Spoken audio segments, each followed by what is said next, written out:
think we are absolutely nearing a tipping point. I think it's been remarkable that in the US, we have seen the narrative around and public perception around AI completely flip from when I was first working on the book, enormous amounts of hype and believing that AI is going to be the next revolution that delivers, everything the tech companies were promising. And now people realizing that this is a deeply exploitative, extractive industry that is actually dispossessing so many people around the world. I think the signs of that tipping point, what we're seeing is first that there are actual political consequences now to the people in power who ally with the AI industry. There are elected officials that are being voted out of office when they are trying to help perpetuate what the AI industry does. There are, students that are booing the executives at commencement speeches when references to AI are mentioned. There are stories increasingly now of people who work somehow on behalf of the AI industry, like electricians that are benefiting from the data center boom, that are now feeling socially ostracized when they mention that they are participating in the support of AI development. And so all of these are different signs that we are going to see a pretty dramatic change in how the AI industry continues to advance itself and how governments and other accountability forces will orient themselves against the industry.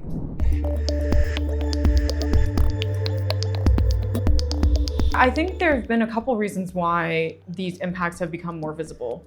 One is that there's just a lot more public education now happening. There's a lot more journalists that are covering these stories. There's a lot more educators that are talking about it in their classrooms. But the other thing is that AI has become more and more diffuse, and its development and its deployment is now touching people's lives. People don't have to learn about the impact of these technologies by hearing it from a newspaper. They're learning it now just by observing their surroundings. And that is part of the reason why this perception has flipped on its head, because the myths of the AI industry thrive when there's a vacuum of information, and that vacuum is now being filled by reality.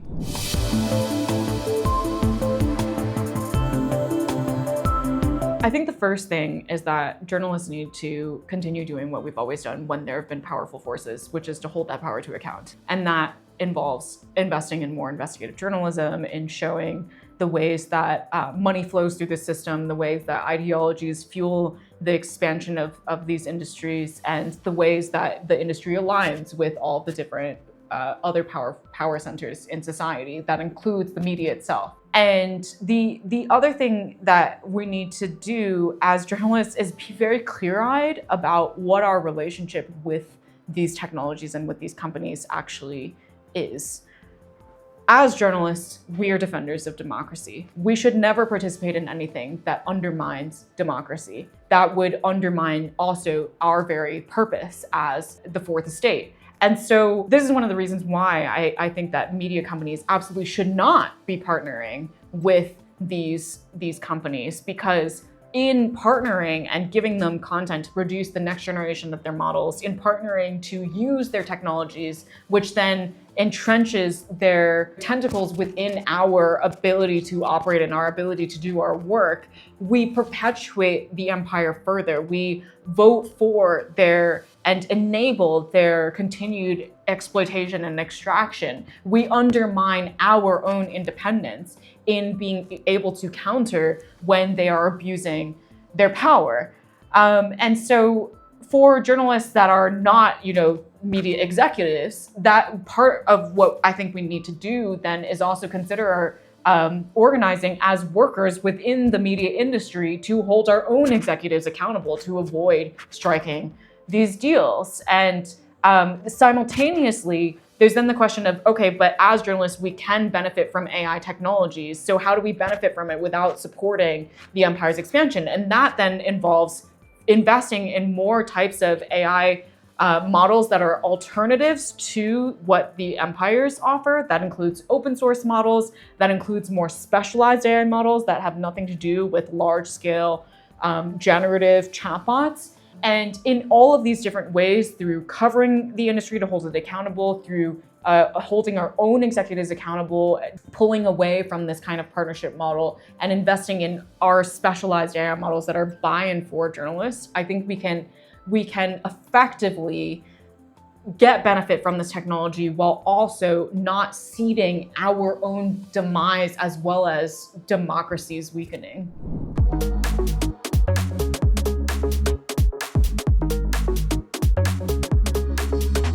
I completely agree that AI has become a huge hot button issue in the US, and this is something that is honestly pretty extraordinary, because when you think about all of the issues that Americans fight over, it's remarkable that AI has now become a central issue in the context of so many other things going on, like abortion rights, wars, the economy. Like AI has somehow managed to float to the top and simultaneously has brought Americans together. 80% of Americans now fall on the same side of the AI issue, which is that they're concerned about AI and they want the industry to be held accountable. I don't remember the last time that 80% of Americans agreed on anything.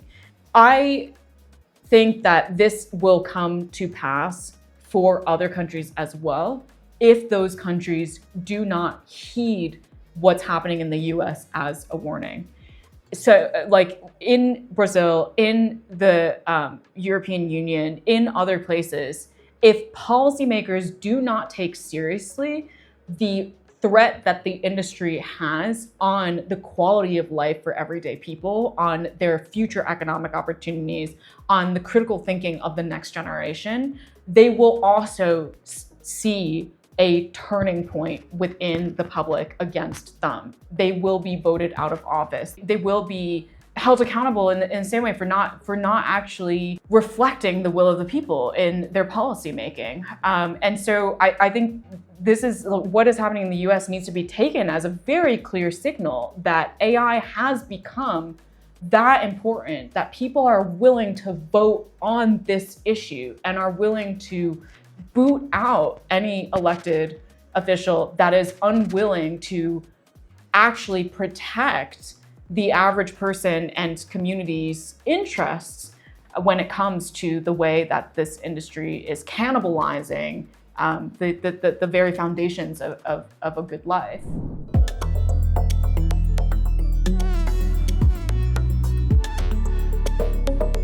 And the Intercept has done really amazing reporting on this exact question. So I'm just gonna say exactly what the Intercept reporting taught me, which is that it is absolutely a greenwashing effort. I mean, the thing about energy, there's a fixed amount of energy that's available. So even if the industry is using hydropower, that's then hydropower that's not being used by another industry to produce food, for example, or to produce like other things that we actually need. So that's one problem. The other issue is that it's not just about the energy that makes a data center problematic.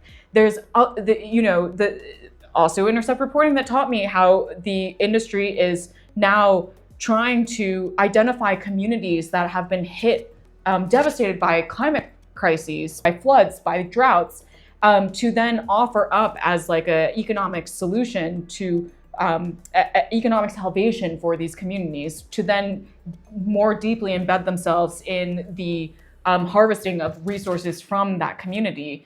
And so it's not just about energy, it's so many intersecting challenges that data centers accelerate and fuel.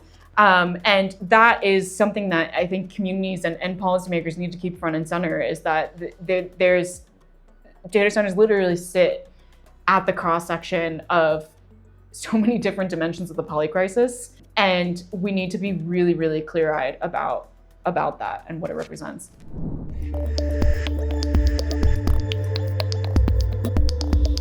I guess two things that I hope people take from this book. One is that AI is a collection of technologies. And so when we talk about what kind of AI we want, how we want to use AI, there's an enormous amount of choice in that question. In the same way that we talk about transitioning our portfolio of transportation away from fossil fuel-based methods towards more sustainable, more public modes of transportation, we should also talk about AI in that way. How do we want to design and choose the right portfolio of AI technologies so that they ultimately help enforce a more sustainable, community-driven and democratic approach to society. And the second thing, once you recognize there's a significant amount of choice, I hope people will realize that that means that they have a seat at the table in choosing which types of AI technologies